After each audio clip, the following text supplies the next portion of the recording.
Welcome. If you've ever watched someone walk out of your life and wondered what you did wrong, this message is specifically for you. Here's the truth they never preached to you on a Sunday morning. Not every person who left you abandoned you. Some of them were removed. Let that sink in. God didn't allow that loss to hurt you. He allowed it to protect what's coming.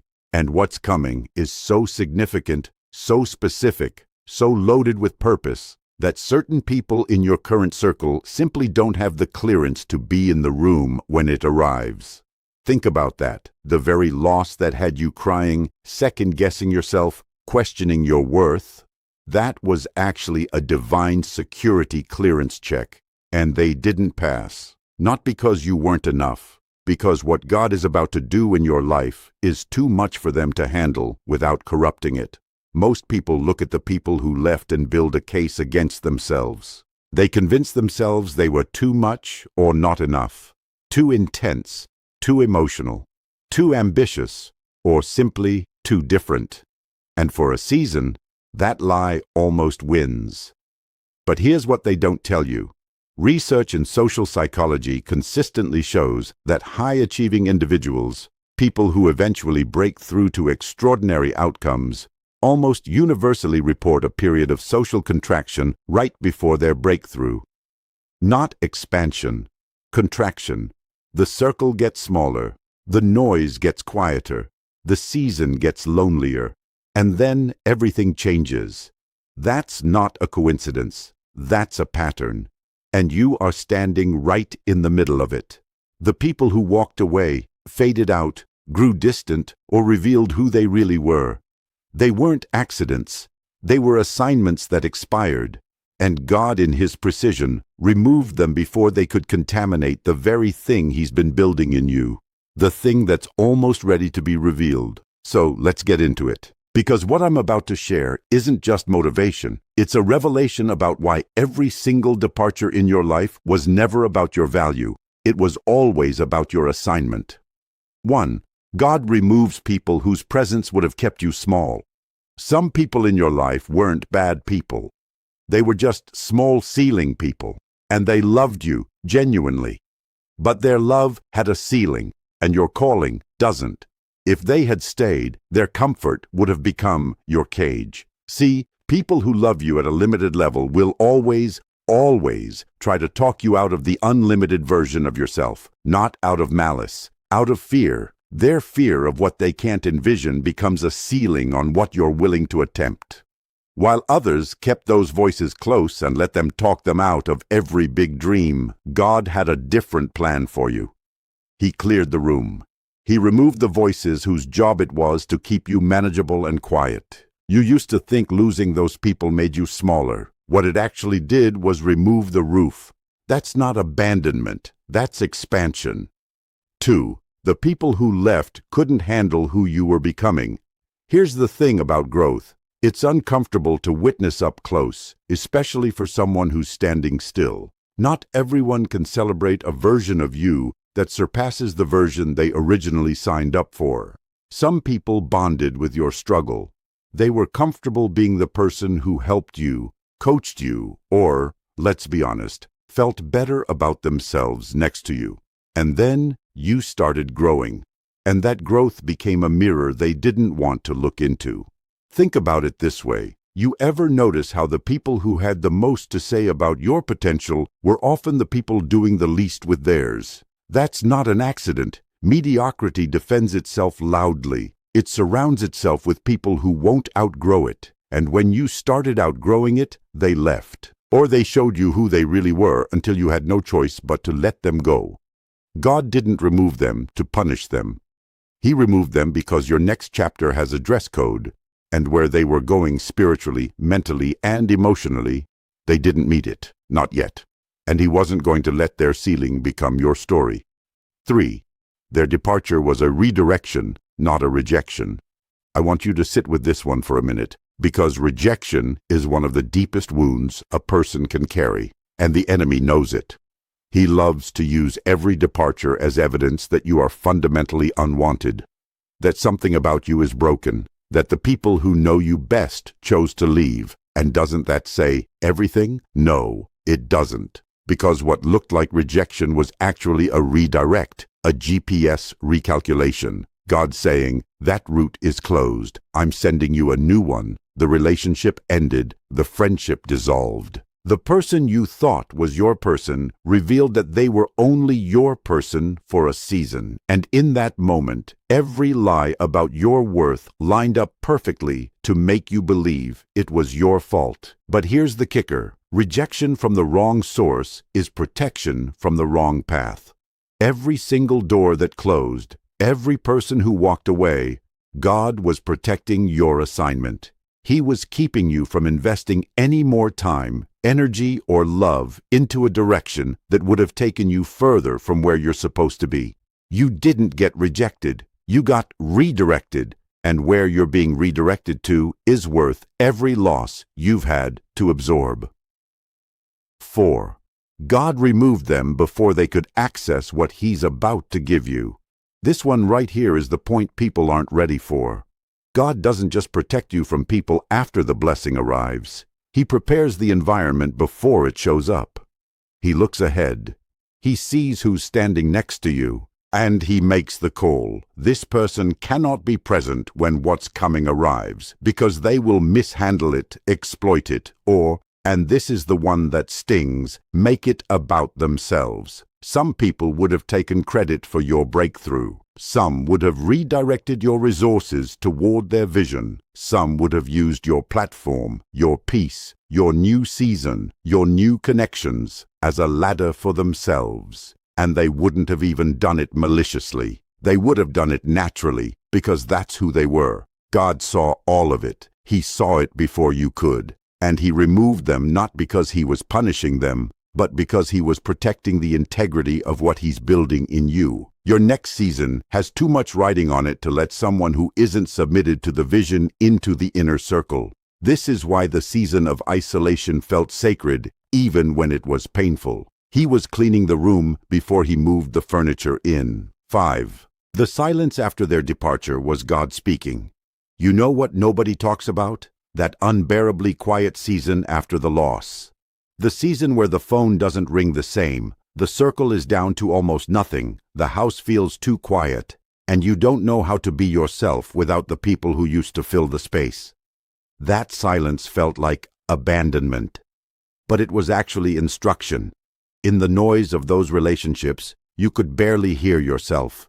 You were so focused on managing other people's emotions, maintaining peace, shrinking yourself to keep others comfortable, that you had no idea what God was actually saying to you. No idea who you actually were when nobody was watching.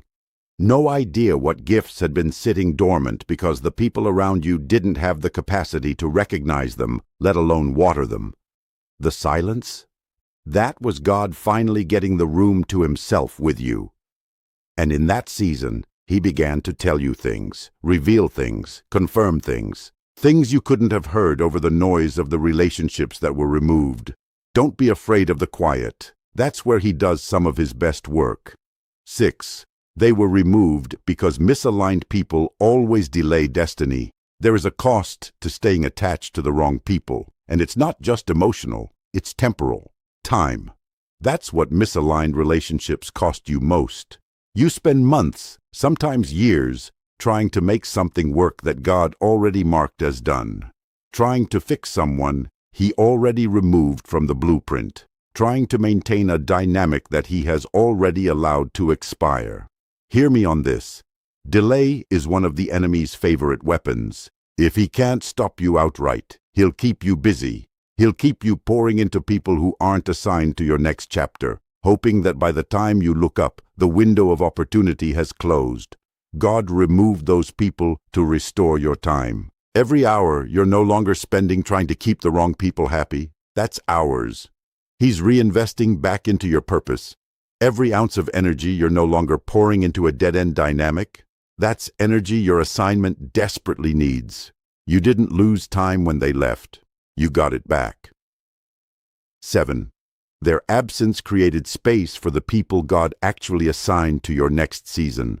This is the one that'll make you exhale, because I know you've been looking at the empty chairs and grieving the people who used to sit in them. But I need you to shift the frame. Those chairs aren't empty because you're unwanted. Those chairs are being held for the right people, the ones who are aligned with where you're going, the ones who won't need you to shrink, the ones who will actually celebrate your wins without calculating how to benefit from them, the covenant relationships, the kingdom connections, the collaborators God has already scripted into your next chapter. But here's the thing. They can't sit down if the wrong people are still in the seat. God had to clear the room to make the introduction possible. The people who are coming into your life now, or very soon, are going to be so aligned with your assignment that you will look back at every departure and say, "Now I understand why that had to happen." The right people are on their way, but they needed the room to be ready first. 8. The pain of their loss was developing muscles you're about to need. Nobody signs up for this part. Nobody wants to hear that the grief was actually training. But it was. The heartbreak of losing people you genuinely loved, genuinely needed, genuinely trusted. That wasn't just suffering. It was development. It was building something in you that comfortable, fully supported seasons never could. Emotional resilience, discernment, the ability to stand alone without falling apart, the discipline to keep moving when the people who used to cheer you on go silent, the inner confidence to trust your own voice when nobody else is confirming it. These aren't small things. These are the exact things required for the weight of what's coming, because what God is positioning you for requires a version of you that can stand under pressure, lead without constant validation, and carry something precious without needing everyone around you to understand it. The loss built the strength. The strength carries the assignment. And the assignment was always the point. 9. God removed them because some of them would have told you to stop. I need you to hear this one clearly. Some of the people God removed from your life were not bad people. They were scared people. And scared people, no matter how much they love you, will talk you out of your destiny every single time. Not because they want to hurt you, because the size of your dream scares them. They would have told you it was too risky, too ambitious, that you should be grateful for what you have and stop reaching, that maybe you're being unrealistic, that not everyone can win like that maybe you should just play it safe. And because you loved them, because their voice carried weight, because you had trained yourself to take their opinion seriously, there's a real possibility you would have listened. You would have scaled back, quieted down, settled. God couldn't let that happen. The calling on your life is too specific to be talked out of. So he removed the voices that would have talked you out of it before they got the chance. What felt like loss was actually protection of the vision. The vision is still intact. And now there's nobody in the room whispering reasons why it won't work. 10. They left so you would have no choice but to discover who you actually are. This might be the most underrated gift in all of it. When the relationships were intact, when the circle was full, you had a defined role within it. You were someone's best friend, someone's partner, someone's go-to person. Your identity was partly constructed through how others related to you. And that's not wrong, that's human. But when they left, that scaffolding came down. And for a season, you didn't know who you were without it. That season was terrifying. It was disorienting. But it was also the first time in a long time, maybe ever, that you had to look in the mirror with no audience and ask, who am I really? What do I actually believe? What do I actually want? What was I before I learned to shrink? And what you found in that mirror was extraordinary. A person with gifts they'd been suppressing, a voice with something to say, a calling that had been muffled by the noise of managing relationships that were never meant to be permanent. They left, and you found yourself. That exchange, as painful as it was one of the best things that ever happened to you. 11. God removed them before they could access the anointing on your life. Not everyone who gets close to you is supposed to be close to you. Some people are drawn to the anointing, to the light, the energy, the favor, the presence that follows you, without being assigned to it. And there's a difference between someone who's meant to walk alongside what God has placed on your life and someone who's trying to access it for themselves. Some people get close because they can feel something on you they want to be near. They're not bad, they're not always aware of it, but they will drain what God placed on you if allowed to stay unchecked. Think of it this way: you're a well. Not everyone who walks up to the well is supposed to draw from it. Some are there to refill it. Some are just passing through. And some, if they stay long enough, will leave it dry. God, in His protection, removed some of those people before the full weight of what He's placed on your life arrived. Because what's coming is too important to arrive depleted. He needed you full, not emptied. Whole, not divided. Ready, not exhausted. 12. The departure cleared your vision, not just your circle. When certain people are in your life, especially people who require a lot of your emotional bandwidth, your vision gets cloudy. You can't see clearly what God is saying, where He's directing, what's actually a divine opportunity versus a distraction, because you're constantly processing through the lens of maintaining those relationships. Your discernment gets filtered. Your priorities get rearranged. When they left, something clarified. Not immediately, but eventually. The vision cleared. The instructions got sharper. The sense of direction became more precise. You started hearing things, seeing things, feeling things you had been missing because the emotional noise was too loud. This clarity is not small. The ability to move with precision in your next season depends on it. God needed you to see clearly before He started revealing what's next, and He couldn't clear the vision without clearing the room first.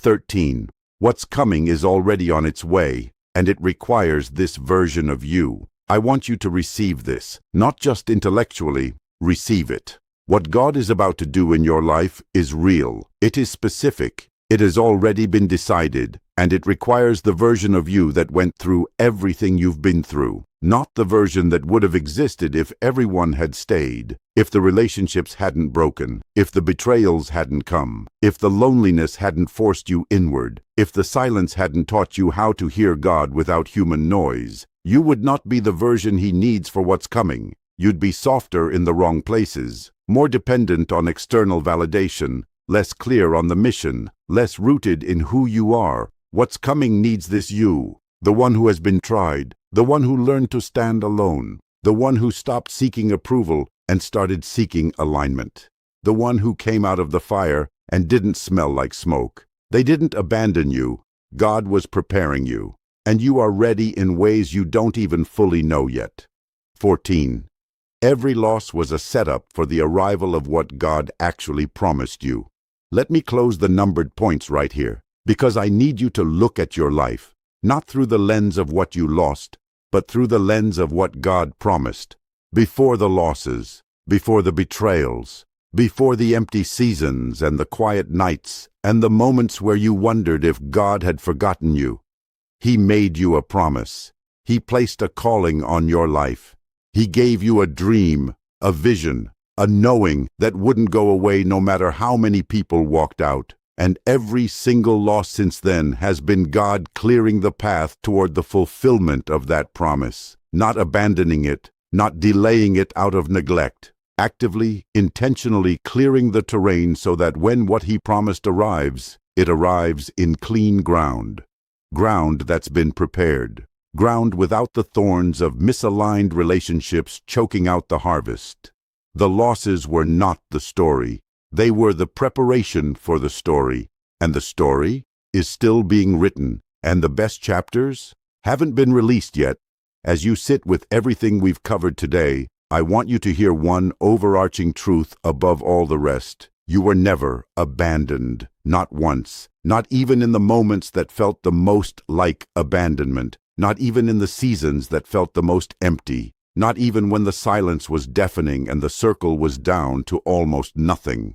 You were being guarded, not forgotten, curated, not discarded, set apart, again, for something that required the exact version of you that was being forged in that fire. You were the promise God wasn't willing to compromise. You were the assignment He wasn't willing to let get contaminated. You were the vessel he kept cleaning, even when the cleaning process hurt, because what he intends to pour into you is too precious to pour into something broken. You were the answer to a prayer that hasn't even been prayed yet. You were the breakthrough someone needs who hasn't even met you yet. You are being positioned for a room you can't see from where you're standing right now, but God can. And everyone who needed to exit before you entered that room has exited. So hear me when I say this. Stop grieving the people who left like they were the blessing. They were the preparation for the blessing. Stop revisiting the losses like they define you. They refined you.